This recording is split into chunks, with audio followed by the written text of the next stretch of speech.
The biggest pot distributor in California has collapsed. This spring, rumors were swirling that Herbl, one of the company's largest cannabis distribution companies, was on the verge of collapse. So, Mike Boudry, the company's CEO, sent out an email on May 18th declaring that, in quotes, these rumors are categorically not true. Herbl continues to be fully operational. Less than a month later, Herbl had completely collapsed. Herbl's failure left a trail of damage that hurt small pot brands and shorted the state some $17 million in unpaid taxes. Herbl is only the latest high-flying California pot startup to crumble, following companies like Flowcana, which raised $175 million in capital, only to collapse, and MedMen, the California startup that earned a $1 billion valuation, calling itself the Apple Store of weed, to find itself this year on the brink of financial ruin. In a quote, I do feel like we're going to see a significant and material number of closures up and down the supply chain, Wesley Hine, the president of Cannabis Distribution Association, told the SF Gate, and observers in the industry say that Herbl's demise shows how cannabis companies in California are forced to abide by a more difficult set of rules than other industries. They also argue that if Herbl were a different type of company, the state government would have stepped in to save it. Tyler Kearns, the founder and CEO of Seven Leaves, a Sacramento-based cannabis company, said it felt sickening in the moment in June when he learned that Herbl had finally bit the dust. Kearns said Herbl owed Seven Leaves $880,000, so when he found out in June that the company had started laying off delivery drivers, he realized it was going to be almost impossible to get that money back. In quotes, I knew this was going to be the biggest failure in the U.S. cannabis history, Kearns told SF Gate. California Weed Market, a 2022 report, estimated that the industry was sitting on over $600 million in debt, and it eventually became too much for Herbl to handle. Rumors started spreading that the distribution company, which had a reputation for paying producers no matter what, was no longer doing so. The panic led even more brands to leave the platform.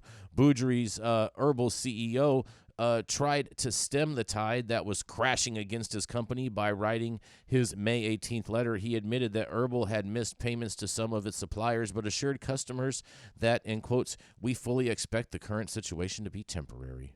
The letter did little to massage concerns, yet more brands left the company, and some called on retailers to stop paying Herbl and instead pay the cannabis brands directly. The final blow came on June 20th when MJ Biz Daily reported that the company's main lender, East West Bank, had canceled Herbl's line of credit, effectively turning off the company's flow of cash and plunging California's biggest pot distributor into receivership. That's left cannabis brands looking for money they may never receive. Ali Jamilian, one owner of San Francisco cannabis Sunset Connect, said he is owed $180,000 by Herbl. Like Kearns, he said he has little hope of getting it back, and Jamilian said he felt used by Herbl because he launched with the company in January of this year, just as in hindsight it appears the company was crumbling. But said the distributor obscured its poor financial position and reportedly assured Jamilian that the company was on firm financial footing.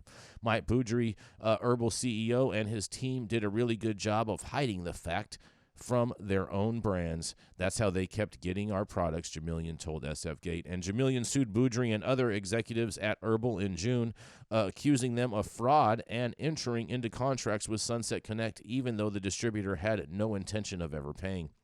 Boudry and Herbl did not respond to multiple SF Gate requests for comment, and Herbl currently owes at least $2.2 million in various pot brands and is owed $1.9 million by various retailers who failed to pay the distributor, according to an overview of the company's assets that was posted online by its receiver and viewed by SF Gate, but later taken down. The company's assets were auctioned off to the highest bidder in September, in a move that reflects the bleak legal cannabis economy in California. Herbl's most valuable single asset was the rights to its lawsuit against Raw Garden, which its receiver estimated is worth between $20 million and $40 million. Well. What do y'all think about this? The crumble of Herbl Distribution. This is Jason Beck for the High at 9 News. What do y'all think? CRMBL, crumble. Oh, that's cute. I mean, I'll kick this off. Look, I mean, I'm really sad about what happened to Herbl. It's hard for me to see how this is still news. It feels like this is 6 months ago news.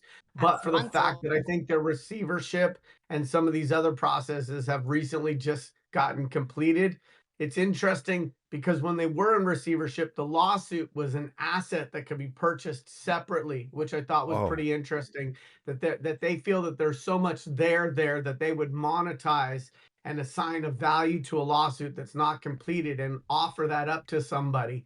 Um, I think you got to be a pretty interesting character to want to go around and buy half-baked lawsuits and bring them to completion. It's not like a half-baked pizza where you pick it up and then you just bring it home and stick it in the oven and finish it off for 15 minutes.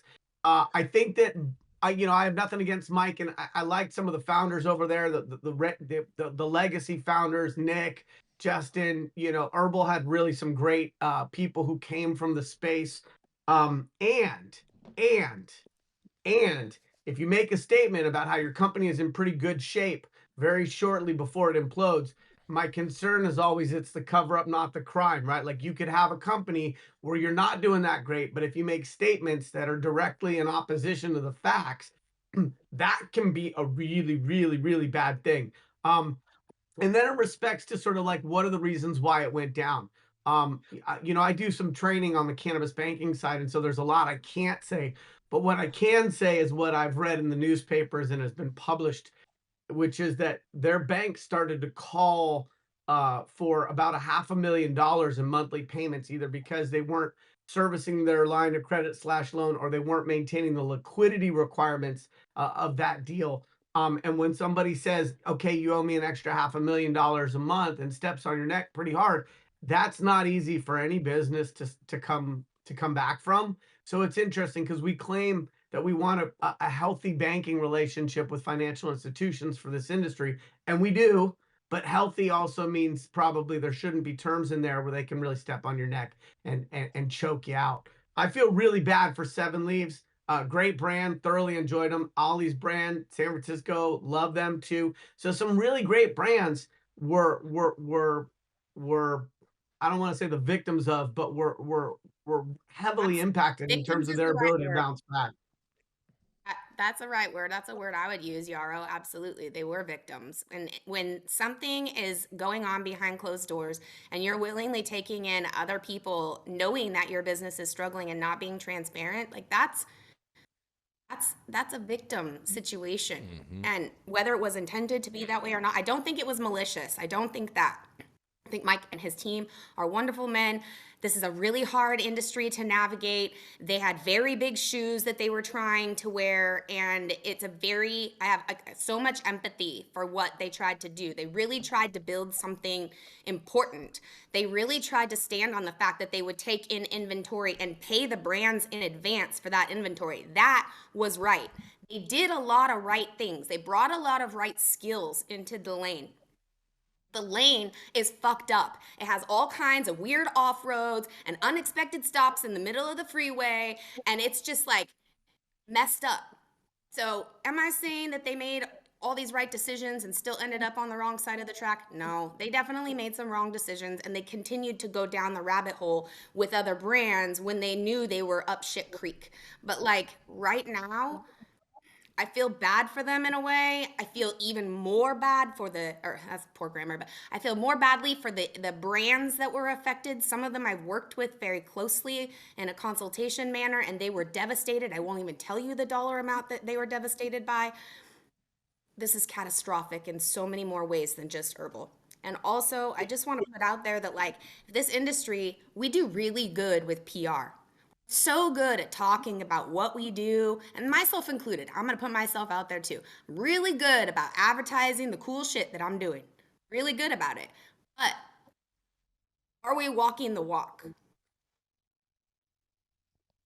And that's all I'm going to say. Oh, Herbal, dude. you did go out there for 2 years or so straight. You got up on stages. You told all of us that you knew what you were doing. None of us really know because no one's done it before. There hasn't been a successful person at this yet.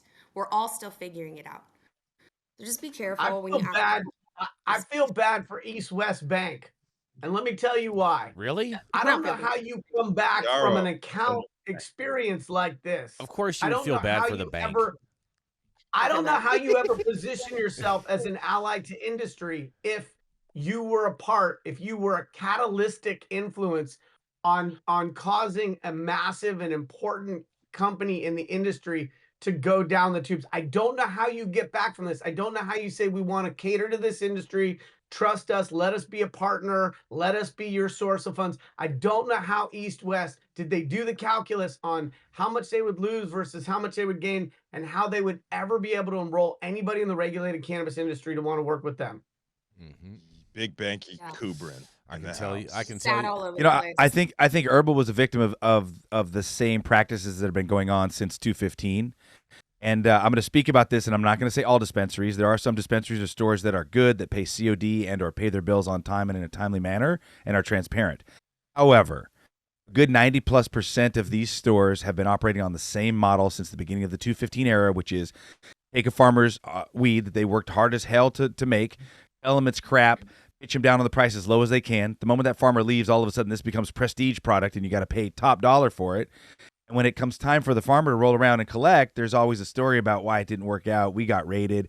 And really, I think a lot of it was those initial DEA and local raids where they wouldn't charge anybody and they'd take all the product.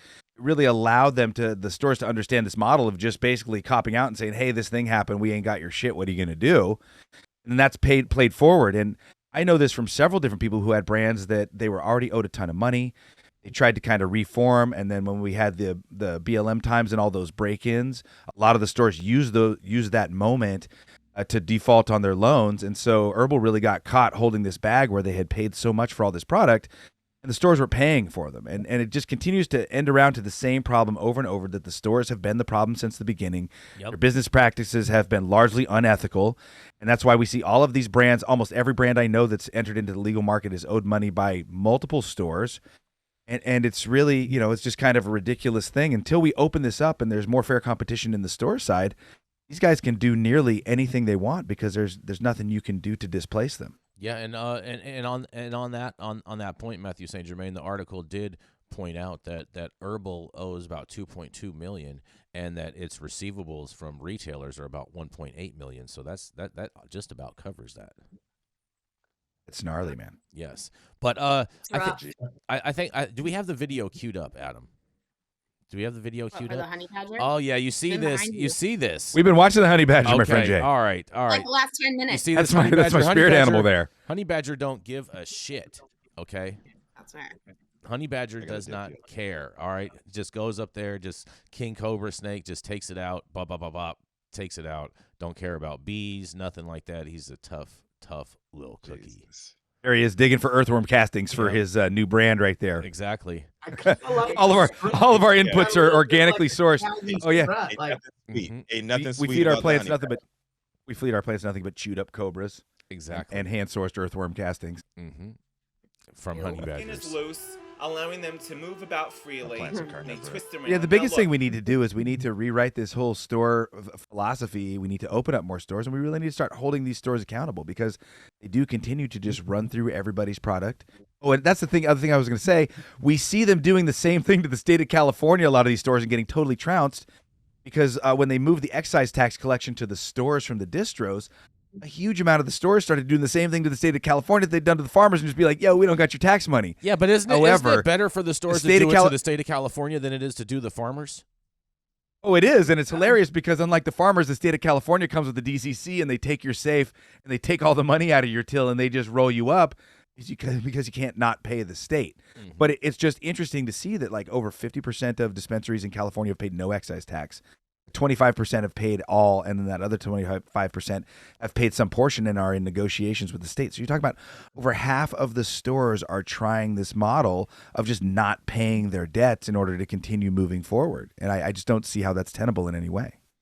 I think part of it is that some of these stores didn't intend to not pay their debts. It's that when their cost of capital is so high, sometimes people think it's better to push off paying their taxes and just take those fines than it is to have to pay them in a timely fashion because they're already paying so much for funds unless that's income that they're applying to it. So there's been this sort of and then distributors obviously are supposed to pay other people's tax liability. And now with hindsight, we can see how that wasn't necessarily maybe. And the moment you Yes. don't pay your taxes with the DCC, they double.